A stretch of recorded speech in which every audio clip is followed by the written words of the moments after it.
আজ আমাদের micro skill দক্ষতা বিষয়ের একটি মেলা অনুষ্ঠিত হয়েছে। এই মেলায় আমরা মডিউল 1 অর্থাৎ সবুজ দক্ষতা এই বিষয়টি নিয়ে আলোচনা করছি, অর্থাৎ মেলা অনুষ্ঠানে অংশগ্রহণ করেছি।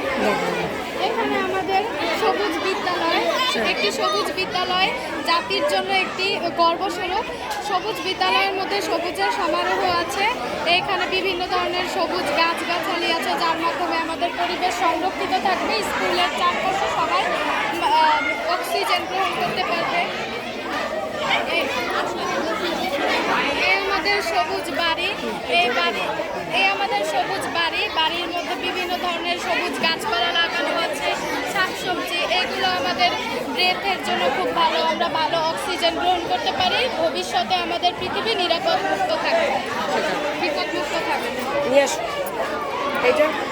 এই হচ্ছে আমাদের সৌরজগৎ। এর সাথে আমাদের সবুজ দক্ষতা বিষয়ের পরোক্ষভাবে মিল রয়েছে। সে মিলটি হচ্ছে সৌরজগতের সবচেয়ে বড় শক্তির উৎস হচ্ছে সূর্য, আর এই সূর্য থেকে আমরা সোলার এনার্জি পাই।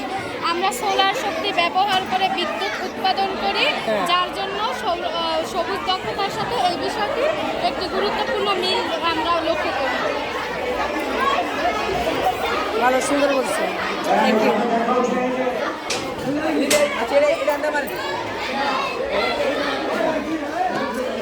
এখনো হয় নাই।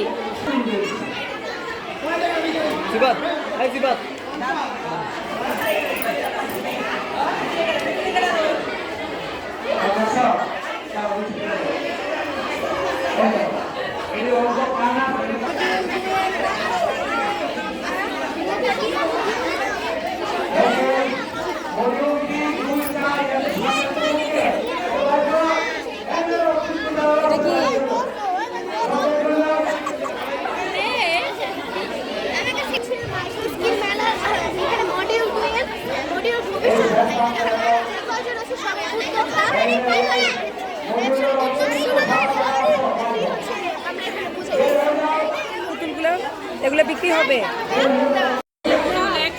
সবুজ দক্ষতা নিয়ে আমাদের মূলত এই জায়গায় বায়োশক্তি এবং সৌরশক্তি দিয়ে পুরো এলাকাটি পরিচালনা হবে। টানেল ঘূর্ণনের মাধ্যমে বায়োশক্তিকে কাজে লাগিয়ে বিদ্যুৎ উৎপাদন হবে এবং এই বিদ্যুৎ সব জায়গায় এরপর সৌরশক্তির মাধ্যমে আমাদের বিদ্যুৎগুলো সঞ্চালন করে এক এক বাড়িতে সবগুলো বাড়িতে, হাসপাতালে সব জায়গায় সৌরশক্তি সোলার প্যানেল ব্যবহার করে বিদ্যুৎ উৎপন্ন করা হবে। সোলার থার্মাল ব্যবহার করে পানি গরম করা হবে। সোলার থার্মাল পানি গরম হবে, যাতে পানি গরম এই বায়োশক্তি আমাদের বিভিন্ন লাইট, যেহেতু এখন আধুনিক যুগ, ঘাস কাটার মেশিন, এগুলো চালানোর জন্য বায়োশক্তি ব্যবহার করা হবে। এরপর খামারে যে বর্জ্য, যে ময়লা আছে, ওটা এই জায়গায় জৈব জ্বালানি, ওগুলো পুড়িয়ে নষ্ট করে জৈব জ্বালানি তৈরি করা হবে। তোমাদের ক্লাস কোন ক্লাস? আমরা 10ম উচ্চ বিদ্যালয়ে 10ম। হ্যাঁ, সবাই না দেখি।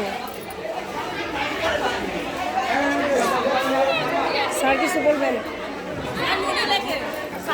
তোমাদের সাথে? কিছু বলবেন?